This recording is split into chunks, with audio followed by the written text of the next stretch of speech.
प्यारे बच्चों नमस्कार। प्रभाकर मैथ्स ट्यूटोरियल में आपका स्वागत है। आज हम लोग डिफिनिट इंटीग्रल्स पढ़ेंगे, यानी कि डिफिनिट इंटीग्रेशन, और उसमें एक बहुत ही इम्पोर्टेंट टॉपिक पढ़ेंगे जिसका नाम है definite integral is the limit of a sum. तो आज बच्चों इस सेशन में हम लोग डिफिनिट इंटीग्रल को लिमिट एज ए सम के माध्यम से कैसे सॉल्व करेंगे, उसके लिए फॉर्मूला को डेराइव करेंगे और कोशिश करेंगे इसको समझने का। तो आइए बच्चों हम लोग शुरू हो जाते हैं। तो देखिए कैसे होगा। Let fx be a continuous real valued function defined on closed interval AB, which is divided in n equal parts, each of width h।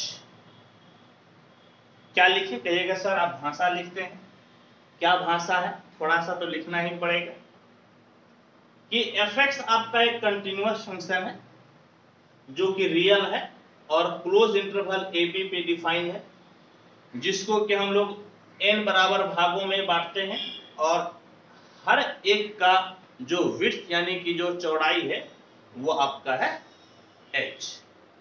ठीक है, एक फोटो के माध्यम से समझिए। आप इसको इस प्रकार से फोटो बनाइए, ध्यान से देखिएगा प्यारे बच्चों।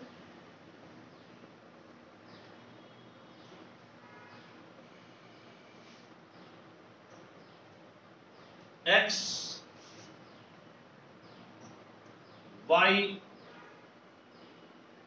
x डैश y डैश 0, बिल्कुल सब दिख रहा है, बिल्कुल ही क्लियर दिख रहा है। और एक फंक्शन आपका इस प्रकार से, ये आपका एक फंक्शन है y इक्वल टू fx और ये डिफाइंड है इस प्रकार से।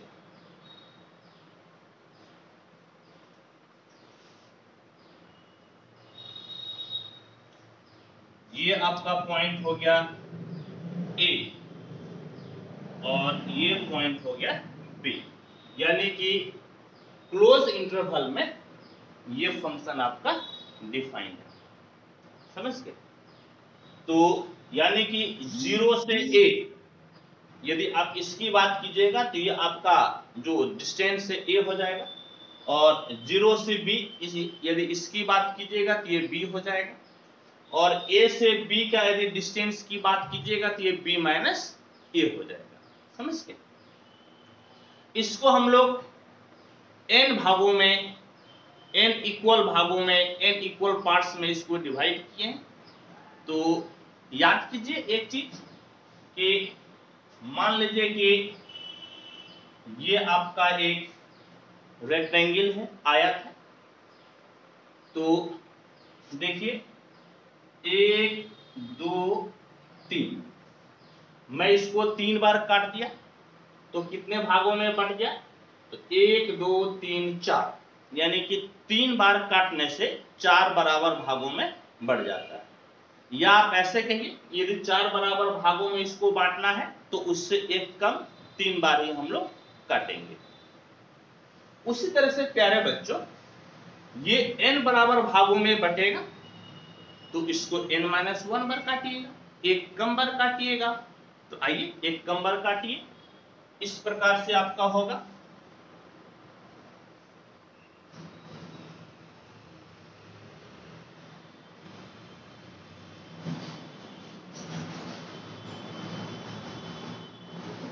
समझ गए? इस तरह से कहने का मतलब क्या है, क्योंकि n बार तो n तो कोई न्यूमेरिकल वैल्यू है नहीं ना, तो ये बीच में आपका डॉट डॉट डॉट है। इसका मतलब है कि जैसे यह a हो गया, तो ये बगल वाला आपका क्या हो जाएगा, तो बगल वाला आपका हो जाएगा a प्लस एच, इसके बगल वाला क्या हो जाएगा, तो ये हो जाएगा आपका a plus 2h, a plus 3h। समझ गए? और ये जो लास्ट है ये आपका होगा a प्लस NH, और जस्ट इसके पहले क्या हो जाएगा, ये हो जाएगा a plus n minus 1h।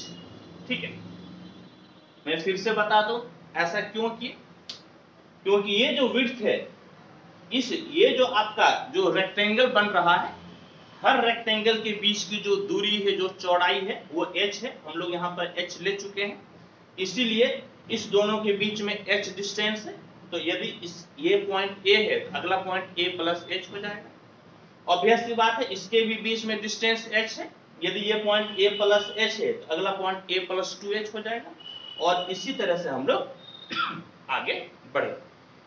ठीक है, और याद कीजिए हम लोग क्या पढ़े हैं, इस तरह से पढ़ते हैं प्यारे बच्चों कि अब आपको y कोऑर्डिनेट लिखना है। y कोऑर्डिनेट के लिए आप क्या कीजिएगा, ये तो हम लोग x पे लिखे हैं, x एक्सिस पे x कोऑर्डिनेट है। y कोऑर्डिनेट के लिए x के जगह यदि आप x कोऑर्डिनेट रख दीजिएगा, तो आपको y वैल्यू मिल जाएगा। कहने का मतलब है कि ये जो ऊपर वाला है ये आपका हो जाएगा f a, ये हो जाएगा f a plus h, f a plus 2h, f a plus 3h, ये हो जाएगा f a plus n minus 1h, और ये हो जाएगा f a प्लस NH। समझ गए? इस तरह से आपका x कोऑर्डिनेट से हम लोग y कोऑर्डिनेट को बना लिए, क्योंकि x कोऑर्डिनेट तो x एक्सिस पे दूरी होता है, y कोऑर्डिनेट तो x एक्सिस के परपेंडिकुलर होता है प्यारे बच्चों। ठीक है, तो ये देखिए इसमें क्या कीजिए कि आप इसको रेक्टेंगल बनाइए। तो रेक्टेंगल बनाने के लिए आपको क्या करना पड़ेगा, इसको मिलाना पड़ेगा, इसको मिलाना पड़ेगा। इस तरह से प्यारे बच्चों आपको क्या करना पड़ेगा, तो आपको मिलाना पड़ेगा। समझ गए? तो हम लोग क्या देखें कि हम लोग एक कर्व था y इक्वल टू fx, इसको हम लोग n बराबर भागों में बांटे, उसके लिए n माइनस 1 बार हम लोगों को काटना पड़ा, और फिर क्या किया कि इसको हम लोग रेक्टेंगल में बांट दिए। रेक्टेंगल में बांटने के लिए, रेक्टेंगल का मतलब आयत हो गया, उसमें बांटने के लिए हम लोग क्या हुआ, जो यहाँ पे छोटी लाइन था उससे हम लोग नीचे x एक्सिस के पैरेलल एक लाइन खींच दिए। तो इससे आपका क्या हुआ कि ये कई सारे रेक्टेंगल में बट गया। समझ गए? ये बच्चों कई सारे रेक्टेंगल में आपका बट गया। ठीक है, मैं इसको मिटा देता हूं। अब क्या है कि अब यहां पर एक चीज गौर कीजिए। क्या गौर कीजिएगा, इस तरह से कि ये जो b है, b बराबर क्या है, a प्लस NH, यानी कि a plus NH equal to b है। तो NH इक्वल टू हो जाएगा b माइनस a, तो H equal to b minus a by n, या n equal to b minus a by h आपका हो गया। ठीक, और यदि Sn आप डिनोट करते हैं कि जितने रेक्टेंगल है उसका सम, तो क्या हो जाएगा, देखिए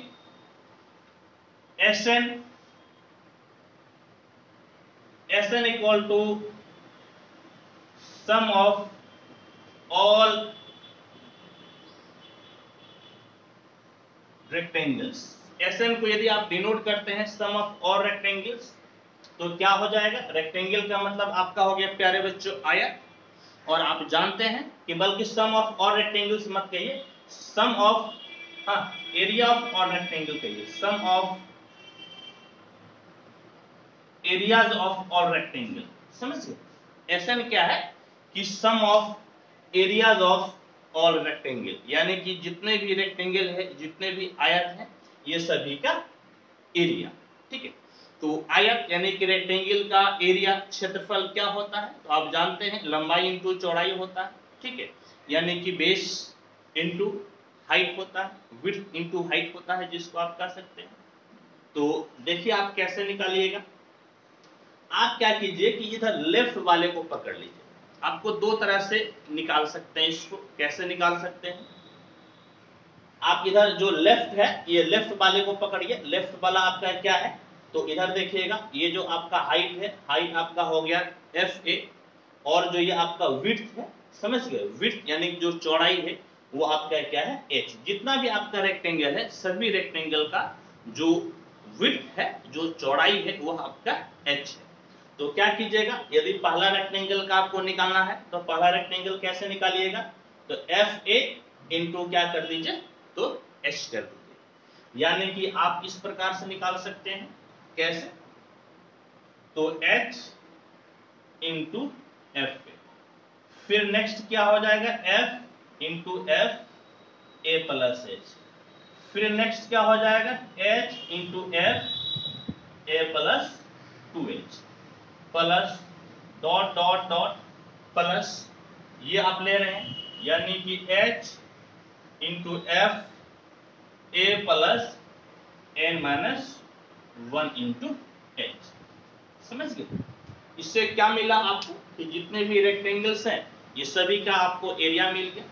क्या कीजिए प्यारे बच्चों, h आप कॉमन ले लीजिए, तो Sn बराबर हो जाएगा h आपका कॉमन, f a plus f a plus h plus f a plus 2h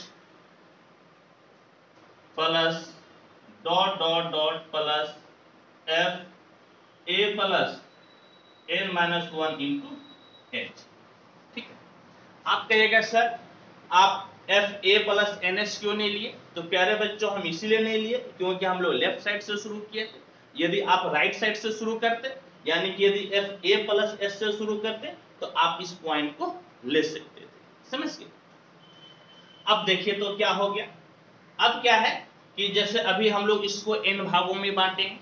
ठीक है, n भागों में बांटेंगे। यदि हम लोग n को बढ़ाते हैं, कहने का मतलब है जो भाग, जो डिवाइड करने का, जो इसको डिवीजन करने का जो तरीका है, n से यदि ज्यादा बार आप कीजिएगा तो इसमें क्या होगा कि ये आपका रेक्टेंगल और छोटा होते जाएगा, यानी कि इसका विड्थ, इसकी चौड़ाई छोटा होते जाएगा। अभी इसको क्या है कि n भागों में बांटे। जैसे मैं आपको एक एग्जाम्पल के माध्यम से समझाता हूं प्यारे बच्चों, देख लीजिए। ये आपका एक रेक्टेंगल है, इसको क्या हुआ कि अभी हम लोग 3 बराबर भागों में बांटे। तो देख लीजिए 3 बराबर भागों में बांटे, तो ये जो आपकी चौड़ाई है ये ज्यादा है।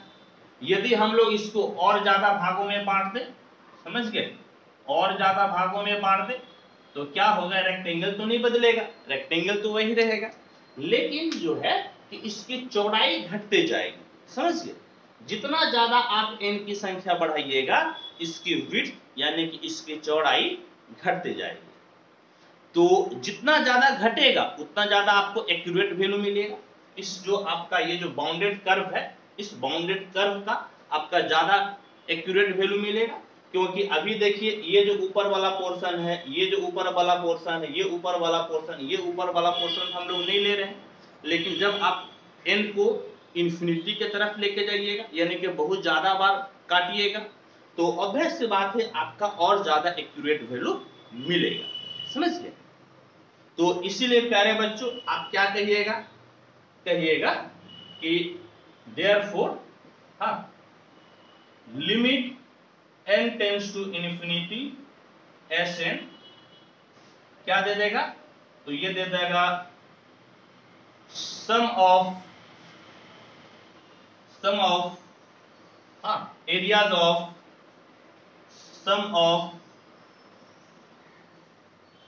ऑफ ऑल रेक्टेंगल, यानी कि और ज्यादा ये एक्यूरेट वैल्यू आपको देगा। और इसी को लिखने का तरीका है इस प्रकार से, इसी को लिखने का तरीका है, मैं ऊपर मिटा देता हूं, मैं मिटा कर लिखूंगा प्यारे बच्चों।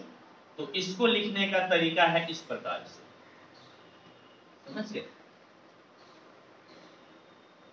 इसको लिखने का तरीका है integration a to b fx dx equal to limit n tends to infinity s। ये आपका लिखने का तरीका होता है। और इसी को आप कैसे लिखिएगा प्यारे बच्चों? तो integration a to b fx dx equal to limit n tends to infinity ऐसे। तो ऐसे देखिए तो क्या है आपका, h बाहर ले लीजिए और F a plus f a plus h plus f a plus 2h दिख रहा है? ये नहीं दिखा तो मैं इसको थोड़ा सा सटा कर लिख देता हूं, F a plus 2h plus dot dot dot f a plus n minus 1 into h। ठीक है, इस तरह से हम लोग प्यारे बच्चों इसको लिख सकते हैं। ठीक है, अच्छा एक चीज ध्यान में दीजिए, क्या ध्यान में आप दीजिएगा कि जब n टेंस टू इंफिनिटी, जब n का मान इंफिनिटी होगा तो वैसे केस में यदि n इंफिनिटी, तो कहने का मतलब है b minus A by infinity, तो h आपका कितना हो जाएगा? बटे में इंफिनिटी का मतलब आपका 0 हो गया।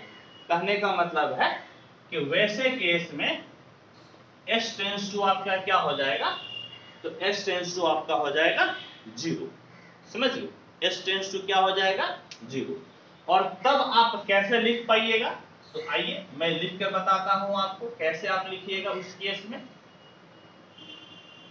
तब आप लिखिएगा integration a to b fx dx equal to limit n tends to infinity की जगह s टेंस टू 0 लिख दीजिए, s tends to 0 h f a plus h यहां तक दिख रहा है, बिल्कुल दिख रहा है, plus f a plus 2h plus dot dot dot plus f a plus n minus 1 into h। ठीक है बच्चों, और यही आपका फॉर्मूला हो गया, समझ गए? ये आपका ये तीनों 1 2 ये तीनों ही प्यारे बच्चों फॉर्मूला हो गया। और इसी पे हम लोग कुछ क्वेश्चन को भी बनाएंगे, ये क्वेश्चन बनाने में बहुत ही हेल्पफुल होता है बच्चों। तो ऐसा है कि पहले तो आप इसको नोट कर लीजिए, इसके बाद फिर इस फॉर्मूला को मैं एक साथ लिख देता हूं। ठीक है, आइए आप इसको नोट कीजिए।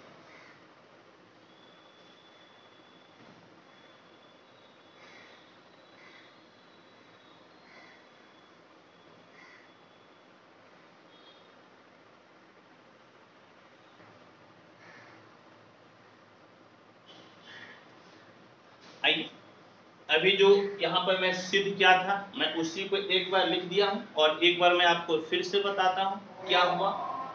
तो integration a to b fx dx equal to limit n tends to infinity s n, ये आपको क्या दिया? ये आपको एरिया दिया, किसका? तो बाउंडेड रीजन का, समझ गए? यानी कि ये क्या दिया बच्चों? ये दिया area of the bounded reason,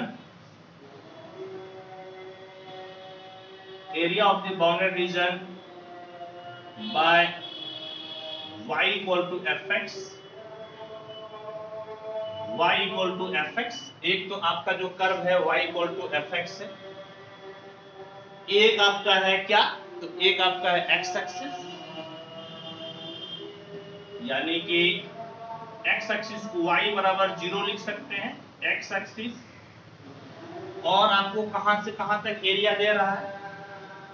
x बराबर a से लेकर x बराबर b तक, समझ गए? And the coordinates from x equal to a to x equal to b। समझ गए? तो यानी कि ये जो है आपका क्या एरिया दिया, किसके एरिया दिया? तो बाउंडेड रीजन, किसका बाउंडेड रीजन? तो y बराबर fx, y बराबर fx आपका एक कर्व है, नीचे आपका x एक्सिस रोक रहा है, तो नीचे में लिख दे x एक्सिस, इसका मतलब y बराबर 0 होता है, x एक्सिस का कोऑर्डिनेट y इक्वल टू 0 होता है। फिर आपका दो लाइन है, एक लाइन इस तरफ x बराबर a है, एक लाइन ये x बराबर b है, क्योंकि बीच का तो पूरा एरिया आप निकाल रहे हैं ना, इसलिए मैं लिखा हूं and the coordinates from x equal to a to x equal to b। और ये सब निकालने में याद कीजिए कि हम लोग क्या निकाले थे, हम लोग यहाँ पर निकाले थे where h equal to b minus a by n। समझ गए? h equal to b minus a by n। मैं यहाँ पर शुरू में ही लिख दिया था इस चीज को, या आप यहाँ से भी देख सकते हैं कि a plus ns equal to b है, तो ns equal to b minus a, तो h equal to b minus a by n हो जाएगा। ठीक है? और ये जो मेथड कहलाता है, समझ गए, इस मेथड को हम लोग क्या कहते हैं? इस मेथड को हम लोग क्या कहते हैं? तो कहते हैं इंटीग्रेशन बाय फर्स्ट प्रिंसिपल। इसको कहते हैं इंटीग्रेशन बाय फर्स्ट प्रिंसिपल, या इसको कहेंगे, समझ गए, इसको कहेंगे ए बी इनिशियो। हाँ, integration bye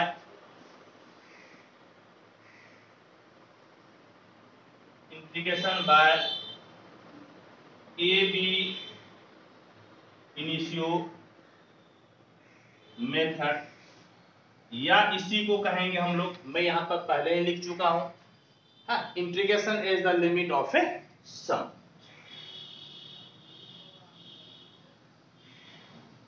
integration is the limit of a sum, is the limit of a sum, समझ गए बच्चों? यानी कि इस मेथड को हम लोग तीन नाम से जानते हैं, क्या क्या है? इंटीग्रेशन बाय फर्स्ट प्रिंसिपल, या integration by ab initio method, या integration is the limit of a sum. इस तीन मेथड से प्यारे बच्चों हम लोग इसको जानते हैं। ठीक है? और इसमें ध्यान रहे ये फॉर्मूला जो आपका है, इस फॉर्मूला में हम लोग लेफ्ट आपका है, लेफ्ट रेक्टेंगल का जो लेफ्ट साइड है, उस चीज को हम लोग कंसीडर किए। यदि यही आप राइट साइड कंसीडर कीजिएगा तो आपको फॉर्मूला में थोड़ा सा चेंज होगा बच्चों, तो आप इसको लिख लीजिए, फिर मैं आपको राइट साइड वाला भी फॉर्मूला बता देता हूं। ठीक है? आप इसको नोट कीजिए।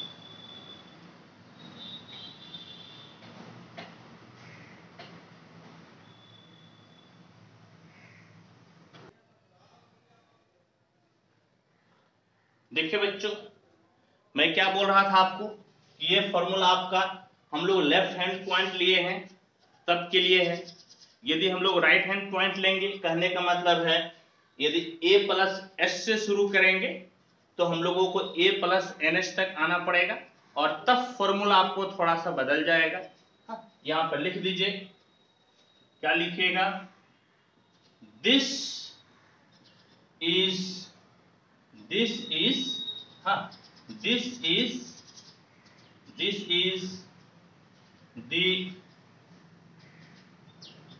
form when we have taken left hand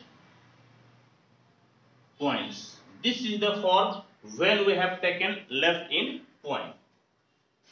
Note, if we take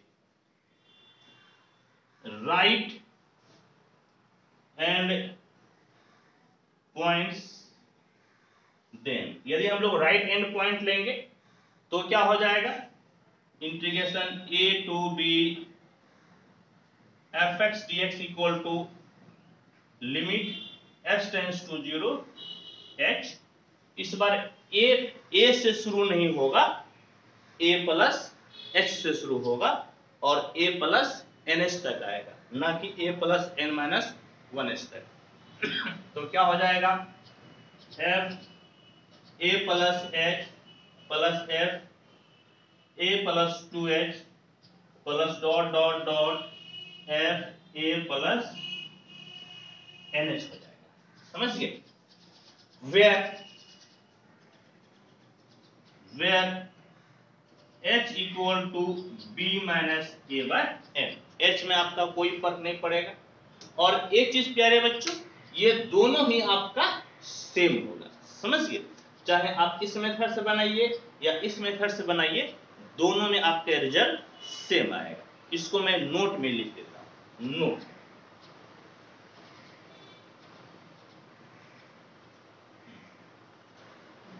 in both the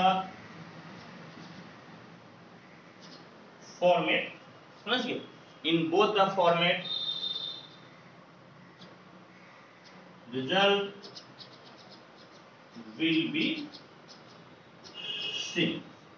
दोनों ही फॉर्मेट में आपके प्यारे बच्चों जो रिजल्ट होगा वह रिजल्ट सेम होगा, अलग अलग नहीं होगा। ठीक है? होप कि आप इस सेशन को बहुत इंजॉय किए होंगे बच्चों। और इसको इस मेथड से सॉल्व करने के लिए हम लोगों को कुछ स्पेशल फॉर्मूला का जरूरत पड़ता है, तो आप इसको नोट कीजिए और फिर मैं उस फॉर्मूला को लिख देता हूं। ठीक है? आइए नोट कीजिए इसको।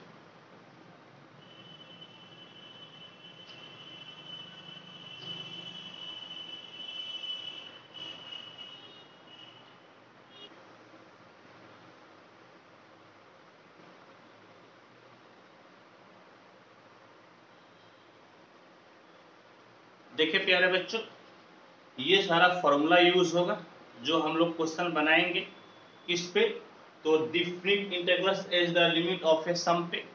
तो ये जितना भी फॉर्मूला है आप देख लीजिए कि ये फॉर्मूला हम लोग क्लास 11 में सिद्ध कर चुके हैं।